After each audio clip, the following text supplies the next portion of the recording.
Hello and welcome to the Gooner Talk, back again with you guys for another episode of our Raw Reaction series, joining you every morning at 8 a.m, keeping you up to date what's going on in the world of Arsenal. Good morning. I hope you're doing well. I hope you're doing good. And thank you so much, as always, for joining us. Thank you, everybody in the chat box, making this a continued part of your morning routines. I hope you had a good weekend, and I hope you're ready for a scorcher of a week this week. I mean, the shows aren't themselves these days, if I'm not moaning about the weather.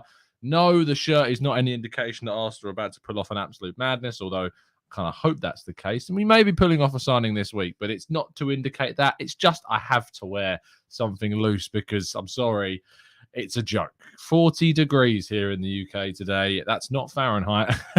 This is quite ridiculous how hot it is here in the UK. But I hope you're all enjoying wherever you happen to be in the world, and that you're standing by and cooling yourselves down.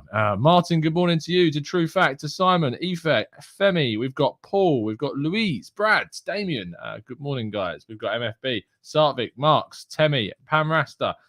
Good morning, guys. Hope you're doing good. Hope you're doing well, and everybody else joining us in the chat box too. We've also got a brand new member, although StreamYard is making it incredibly hard for me to find who this person is. There we go. We've got Albie, St. Laurent. Thank you so much for joining up as a member. I'm sure already the chat box is giving you a warm welcome to the TGT family. But without further ado, let's crack on with today's show and tell you to go and subscribe to the Arsenal Way as well. We'll be live over there at 10 a.m. UK time. Again, trying to cool down everybody with some positive news and feelings around Arsenal Football Club. Make sure you're subscribed here as well, and that you're dropping a like on the video as well. We crack on with today's stories, though, by beginning with information regarding Arsenal's possible injuries. Mikel Arteta did speak after the 2-0 victory over Everton. Speaking about Fabio Vieira, he said he had a slight problem in his bone, and hopefully he will start to train in the next week or so, which means he probably will not be playing against Orlando. There's a small chance he could feature against Chelsea, but I think the most likely time we will see Vieira play is against Sevilla in the Emirates Cup, which is a shame, but it's important that he's out there with the team, gelling, of course, and familiarising himself with the squad. Ben White, on him, he said he had a niggle in his quads and we had to protect him, but he had trained with the squad yesterday, so hopefully he'll be all right. Maybe he will play on Wednesday or get some kind of I say Wednesday, Thursday, early hours of Thursday morning, I suppose. But he will hopefully get something worth getting those minutes in. On any other injury problems, he said we had Kieran with a slight problem, Emil also with a muscular niggle, and Tomiyasu as well as Ben. The rest of them are fine, but it's a matter of days with them. So it seems like it's only days the issue is. So hopefully we should still see some plenty of positive reports and, minutes from these guys that have not yet featured across the pre-season. Moving into more familiar territory and transfer news, Gabriel has turned down a move to Juventus. Music to my ears. That's all I need to know, is that our boy is going to be sticking with us for next season. Hopefully, of course, we can get him signed up to a brand new contract. Discussions are set to take place very soon, I understand. So hopefully that's a situation that will benefit of Arsenal in the near future. But he has turned down a move to the old lady in favour of the North London baby. Nuno Tavares, though, will not, it seems, be moving to Marseille. A move between the two clubs has broken down. Arsenal wanted no obligation or option clause inserted into a contract of Tavares. They still see a future for him. They still see him as a potential candidate for kind of that future starting left-back position. Will be competing with Tierney and possibly Zinchenko, of course. And I agree with them. I still see a very good player in there. It's just about refining all of those kind of rough edges around his defensive side of his game and offensive side of his game as well, which will need to be done playing regularly on loan. So hopefully we can find something for him this season.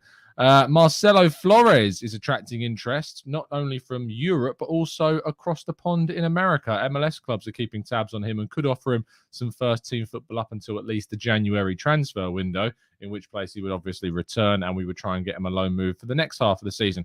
Regular senior football is what's going to help Marcelo Flores, and hopefully that's what Arsenal can provide him with a loan this season.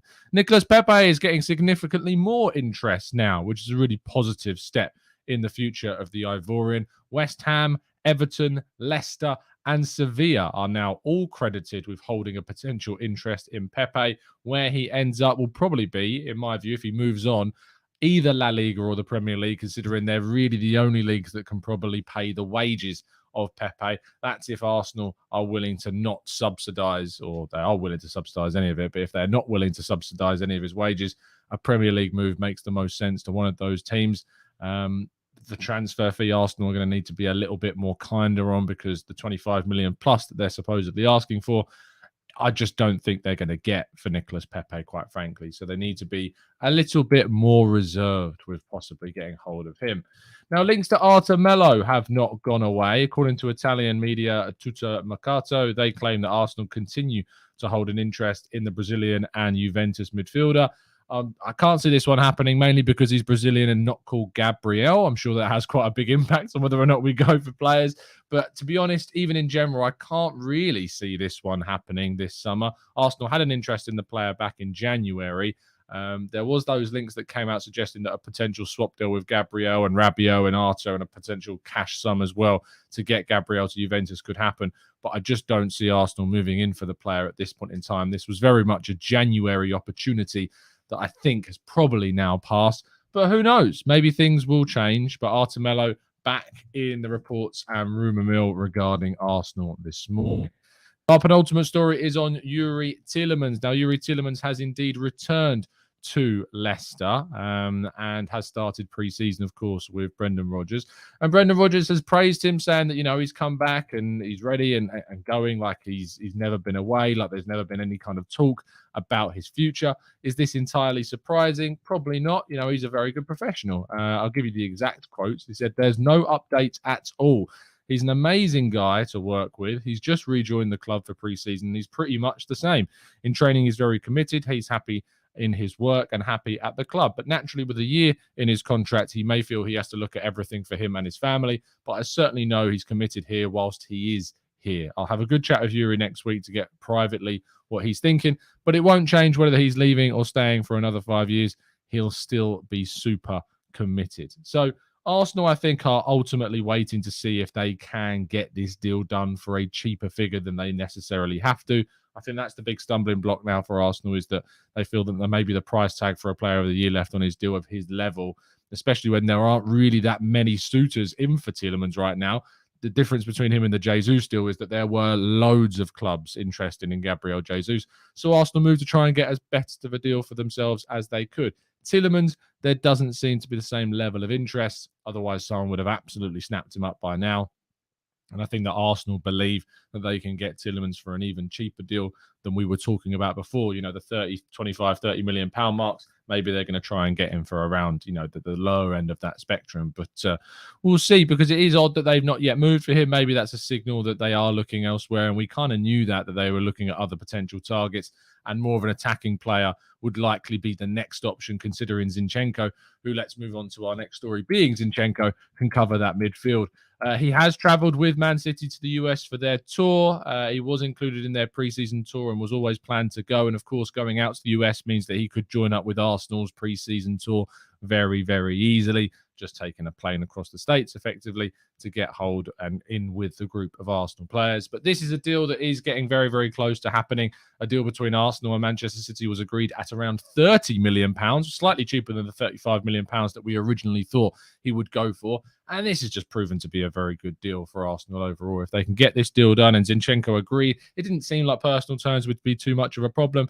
And it seems like only a matter of time. We'll probably hear more about this one this week, and potentially even an announcement on this one this week. So let's see and hold our fingers crossed that this will be a deal that gets done before the end of the tour.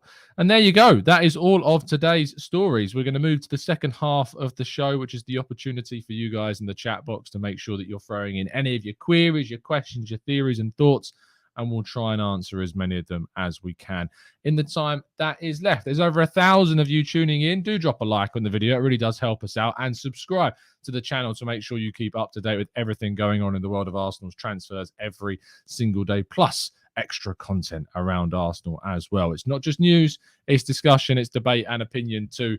And we try and keep it as real as we can. Let's move on to your questions, though. after this quick break.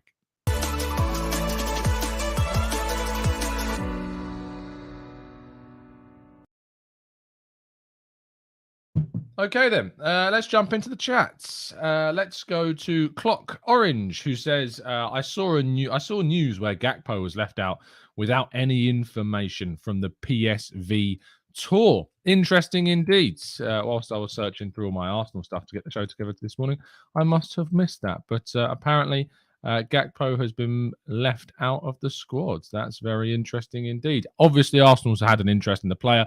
They haven't formalised that interest as far as we know. So if it is going to be that he goes somewhere, it didn't seem like it would be Arsenal.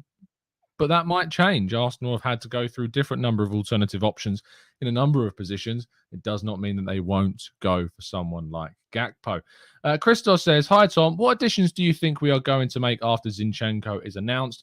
If I'm being realistic, I kind of feel that this is going to be Zinchenko before the start of the season and maybe one more this summer, more of an attacking-minded player. I would like it to be two more after Zinchenko. I'd love us to bring in like that central midfielder and more of a wide player. If we can do that, I think we've had an excellent transfer window.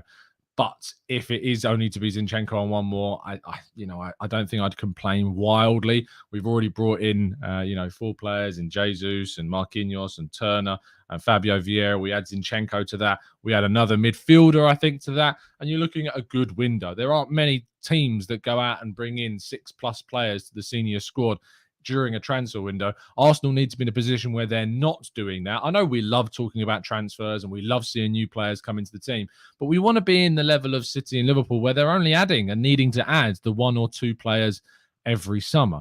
That's the position that we need to be in so that we're not sitting at the start of the window going, we need 6, 7, 8, 9, 10, 11 odd players. We need to be in a position where we're adding 1, 2 or 3 players a summer that add real quality to the squad. But Arsenal in the last 2 summers have needed to bulk out the squad with quality. And that's what I think you're seeing us do as long as well with the developmental side of things, with the youth players coming through. Nick says, is the kit released today? I believe it is. I believe the away kit is being released. I think our show yesterday, Mike said from the Gooners pod that he would be attending the kit launch. So yes, you will soon see not only just a black t-shirt as always, but a black Arsenal away kit, which is probably my dream scenario of any possible kit that Arsenal could have. Who do I get on the back? I'm really leaning towards Mr. Martin Ødegaard, to be honest. That is who I'm leaning on for this one. Martinelli's on my home shirt. Ødegaard, I think, is going to have to take the away shirt. Martin says, is Zinchenko the midfield upgrade or a new left back? If the former, he shouldn't be covering Tierney's many absences because the midfield will be back to square one. Martin, I think the benefit of having someone like Zinchenko is that he can upgrade both positions. I think he competes with Tierney. I think he upgrades on what we've got in midfield. I think he starts over Xhaka. I would start him over Xhaka. I'd rather see someone more technical, more mobile, more progressive, a lot more, not determined, that's the wrong word, but someone who's really good with his pressing. I really want to see someone like Zinchenko in that midfield for Arsenal. I don't think it necessarily means that we go back to square one at all, because you need to have versatility and malleability, just something malleable. That's the word I'm looking for in the team. But I don't think it takes us back to square one at all. And Vieira, of course, has been added into the team and can also play in a number 8 position. Horse Times Bowling today says, hey, don't diss the shirt. This is nice. Leave me alone. You're just jealous to have a shirt as good as this. That's all that it is.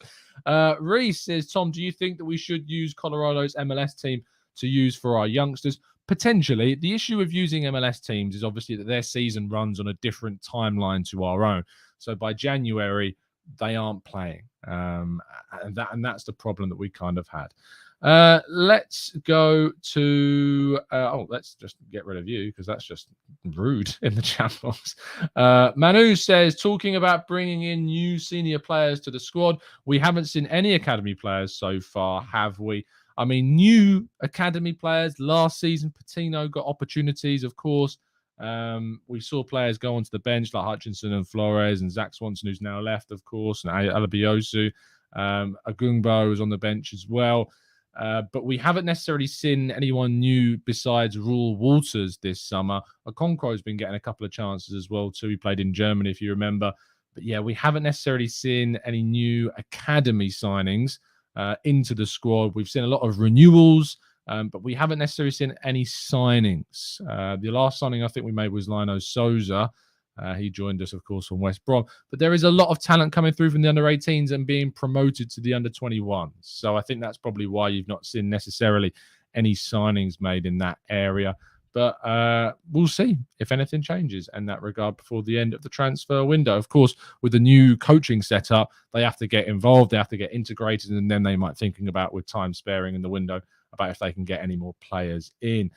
Matt G said, who starts at left back against Crystal Palace if KT isn't match ready and Nuno goes on loan? Is it Zinchenko? Well, if that situation as you describe it, Matt, happens, then yes, he would. I think Zinchenko would start at left back if Tierney isn't fit. If Tierney is fit, and I mean fully fit, then he starts. At the moment, he starts. Zinchenko could potentially play in midfield, but I still think it would be Partey, Xhaka, Ødegaard as the starting midfield three come the start of the season. It's Angela says, Leroy Sané, thoughts, are the links even legit? And if so, a reported 50 to 60 million pounds. It looks like a naughty addition to me. I don't think that the reports are... I don't think Arsenal have a real solid interest right now. That could change, in the coming days and weeks. But I think that's a bit of an opportunistic link more than anything is how I would respectfully describe it. 50 to 60 million, I think, sounds cheap. I think he would cost more than that if Bayern were going to be tempted into selling him to Arsenal. I think Arsenal might have to pay more. Mo says, morning, Tom. Seen this morning interest in Ivan Toney from other Premier League teams. Do you feel it's a risk that we should look into this with the physical attributes and the price? I think the price tag was quoted at around £30 million, but I don't see why Brentford would let him go for that cheap. I think they should be looking for at least 40 for Ivan Toney, to be honest. Homegrown. They bought him for 27 odd million quid, I think, something like that. Did they not? I need to check that because I feel like that's wrong. I've just spouted out a lot of random numbers. But I'm sure they signed him fairly expensive figure. Let's have a look. Maybe I'm completely wrong. Oh, they signed him for like 5 million. You see, and this is why you check. So they signed him for like 5 million quid. He's now worth 31.5 million pounds according to Transfermarkt. So they're going to make a significant profit. But I do still think that 30 million is cheap for Ivan Toney to go from one Premier League team to another. King says, who do I want to see go for in a wide position? Pedro Gonçalves has been my option, but he's not been linked, to be fair. Not been linked at all. Mohammed says, Tom, do not compare us to City or Liverpool. They are complete teams. We are building a new team. I mean, I didn't.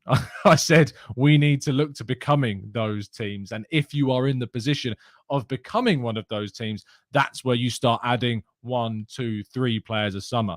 Right now, no, we're not like that. And that's why I didn't do a direct comparison. It was a future comparison with the aim of trying to get to the same level as those teams. Sam says, my away shirt is the Bermuda Triangle. You think it could catch on? I have no idea what the Gab Muda. Oh, okay. Yeah. Okay. I get it, Sam. I get it. Terrible. Frankly, terrible. Let's go to Max, who says, morning, Tom. Please make me feel better. I will not forgive Edu and Arteta for selling Amari Hutchinson. They better sign Mbappe and make me feel better. Look, I think that there has been a wild overreaction to Amari Hutchinson leaving the club. Youngsters leave top Premier League teams a lot. They try and move thinking that they're going to get better opportunities. I don't see how he will get a better one at Chelsea. That said, I think there's potentially a big financial incentive that Arsenal weren't willing to match. They've just given Balogun a £40,000 per week contract. You can't keep justifying paying those types of wages to youngsters. You just can't. Otherwise, you get into a vicious cycle. I mean, Balogun's on more than Fabio Vieira by quite a significant amount of money.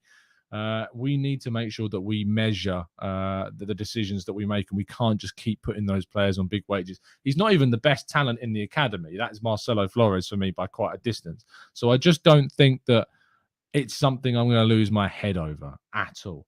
Let's go scroll down a little bit more because I feel like I'm missing loads of questions as well. William says, why is Saliba not in the list of players when purchasing kits on Arsenal Direct? I think, William, because he's not been given an official squad number yet. I know he's got the number 12 at the moment, but I feel like that could change. So I think that's why he's probably not being included in the list. If Bellerin moves on, I think he will be given the number 2 shirt, and that will become his official number for next season. They might even do that before the start of the season. So if you want to buy a shirt with Saliba on the back, it's probably worth waiting until later on in the window. Jasmine says, could Artur be a season loan signing if we miss out on primary targets? I just don't know why Juve would let him go on a season-long loan. If they want to move him on, they're going to want to sell him. They're not going to want to see him go on loan. That doesn't benefit Juve in any way, shape, or form. So I don't think it's a deal that would be feasible or sensible for Juventus to do. Half South African says, would you be happy if we went big on Savic and then got no other incomings? Yes.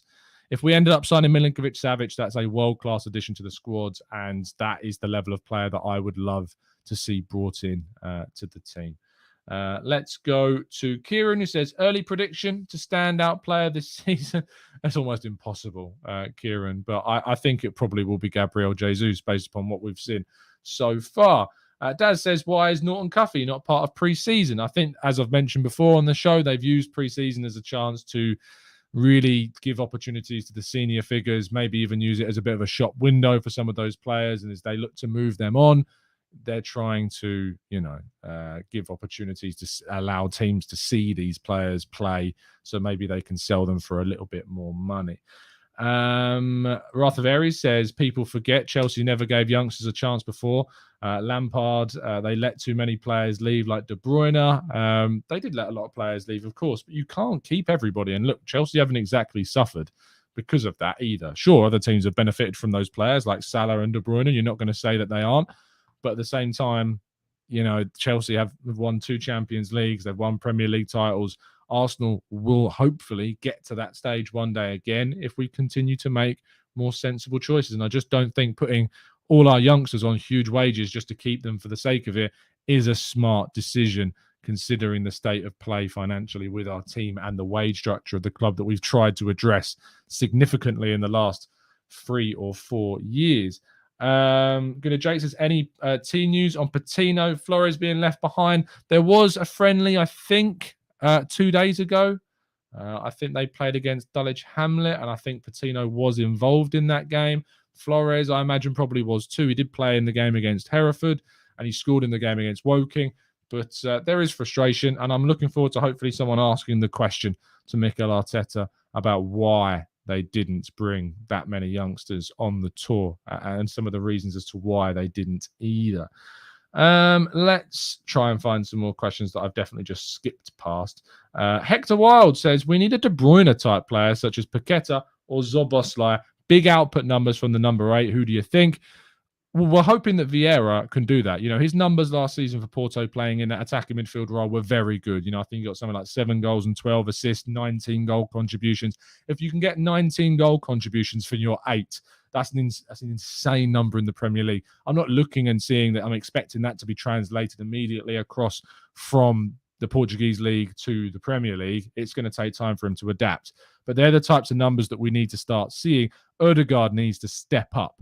He needs to significantly step up his goal output, his assists, the number of goals he's scoring. That needs to improve. I think we saw last season a step up in his goal scoring and assisting abilities compared to the loan spell that he had. And we certainly saw that from Saka and Smith Rowe. These players are improving under this coach, and they are absolutely providing more goals and assists. And the numbers are evidence of that. But we need to see more. We need to demand more of these players and hope that the likes of Smith Rowe and Saka and Odegaard and Vieira and Martinelli in particular can really add to what we're doing. And Jesus hopefully will become a big, big part of that. A big part of that indeed. Olu says, is Arteta using the preseason for 11 versus 11 training matches, hence taking most of the senior players? That is something they are doing fairly regularly, and they're getting the players into a lot more match scenarios to try and bulk them up and get them ready for the start of the season. But I'm not sure if that's the reason why he took senior players. I still personally think it's more to do with transfers and a shop window and an opportunity to show what Arsenal have, and if you want to come along and buy any of those players during this short window opportunity that we have. Lynn says Vieira isn't built for the Premier League at the moment. He needs to build up. There are lots of players in the Premier League of a very slight and smaller frame that have excelled. Bruno Fernandes joined Manchester United from the Portuguese league, hardly a specimen of physical performance, and absolutely bossed it. So there is nothing to say that you can't also have a really strong campaign if you don't have that muscular build. And he will start adding that at Arsenal. They'll do a lot of strength and conditioning training at Arsenal. It will happen. But I wouldn't, Lynn, write him off just because he's more of a a slim figure than what we've seen from some of the other players. Costa, thank you so much for becoming a brand new member of the channel. TGT family, make sure you give Costa a very, very warm welcome to the crew. Yes, Doom and Gooner. I mean, Santi Cazorla, another great example of a not necessarily physical, muscular player. As long as they've got great technical ability, as long as they've got great vision and good timing and decision making, muscles are not a necessity. You know, it's a little bit of a myth that the Premier League needs to be this physical, demanding league where players can only succeed if they are built for it. The Liga, as a league in particular, is very, very physical, and it helps players train up. So I'm not surprised Arsenal have signed so many players in there in the past. But still, at the same time, it's a different ball game. It's more about the speed, intensity, and intelligence of players that matter in the Premier League, because you just don't get anywhere near the same amount of time, you know, on the ball. So your decision making and your intelligence when in possession needs to be top, way more so than, for me, having that physical stature. Maybe 20 years ago, 30 years ago, I would have been on your side, Lynn, with regarding you need to have that physical element to your game. You know, Thierry Henry was a powerful player, not just technically brilliant. 20 years on, it is not necessarily as anywhere near needed as what it once was. Ahmed says, are you agreed or not with Odegaard being our captain? And also, still no competitor for Partey. We are failing in the same as last season's mistakes.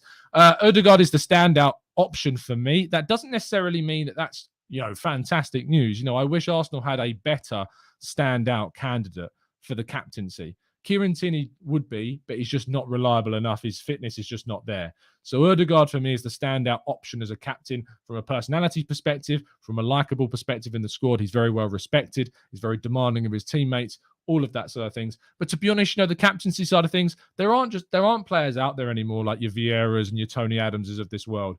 There just aren't. Those players don't really exist anymore. So we can't start comparing 2022 captains with those of the late 90s, early noughties, and before that, of course, as well. You just can't, because they just don't exist. You don't have Vieiras, you don't have Tony Adamses, really. It's a disappointing and sad bygone era of football.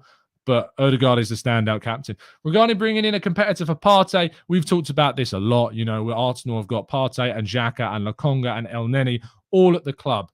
And whereas we didn't have a competitor for Odegaard, we don't really have too many options in the left 8 midfield position. A defensive midfielder just is nowhere near as high up on the priority list as so many other players. Yes, there's a difference in quality, and yes, that exists, but I'd rather strengthen and make sure we've got quality and upgrades in other areas whilst we have 4 players that can play DM right now, or just deep line playmaker role for us at the moment. It's definitely something I want to see improvement in. But when we've got so many other holes, they needed to be addressed so much sooner. But regarding kind of, you know, Lokonga, people are so disrespectful of Lokonga, in my opinion. This guy is going to be such a good player in the future. He's got so much more to come from his game. We've seen him succeed. It just happened in the earlier first half of the last season, which means people have forgotten about a lot of his really good performances. He didn't get the opportunity to play all that much in the second half of the season. And when he did, he was often left exposed as a lone 6, when I think he needs probably someone like a Xhaka playing alongside him to get more from Lokonga. But there is a lot more to come from that guy. And look, don't get this wrong. Thomas Partey is not a defensive midfielder. You know, he's not an out-and-out number 6. He's played there and can play there. But he isn't what I would describe as a DM. Not at all. You know, that isn't, for me, his best position. So if we're going to sign someone there, we need to make sure we're signing someone that is stylistically and specifically a DM, a number 6 that's going to add something. But I just don't see it happening this summer, to be honest, because I think there are just so many other areas where Arsenal need to strengthen. Talking about Onana, he's going for a ridiculous amount of money. You know, West Ham, I think, are going to probably end up paying something like 38 million euros to get Onana into the team from Lille. He's a very, very expensive young 20-year-old Belgian midfielder. Very good, but I just don't think that at all. And at Atletico Madrid, he wasn't a defensive midfielder because he played in a 2. You know, he played with Saul, he played with Koke. And in that 2, you know, he was progressive. He was really kind of demanding in terms of bringing the ball out from the back and running it forwards. Didn't really play as a lone six, Atletico Madrid. So no, I do disagree with that wildly. Tom says, what did you make of the Kante links? If it was really around 15 million as reported, surely it's worth a punt. I disagree with a lot of what people say about Kante. I would go for him. I would sign him. I think he'd be a great addition to the squad. I think the opportunity to add some of his experience, someone that would add so much to the dressing room, and his quality. Yes, he's got injury problems. Yes, he's not the player he was 5 years ago. But I certainly don't see an issue in adding someone like that as on top of what we potentially could still add. If it's a case of where I said I think we'll get Zinchenko and one more attacking player, if you said that we're also going to add Kante to the team, I don't see why I would turn that down. But the thing is with the Kante deal, maximum 1-2 year contract, no more than that. If it's 3 or more years, I don't think I can get on board with that anywhere near as much, to be fair. And that is going to end off today's morning show. If you could drop a like on the video before you leave, it really does help us out. Thank you so much for tuning into the show, as always. I'll be live in just over or under now an hour and a half's time over on the Arsenal Way, talking about Arsenal even more. Link, as always, in the link tree in the video description. And I'll probably be live a little bit later on today as well, talking about any other occurrences with some fantastic people on the channel, as you can always expect. But thank you for always being a part of things here. Try to stay out of the sunshine today as much as you can. Stay safe, stay well, stay hydrated. And I will see you again very, very soon. And as always, up the Arsenal.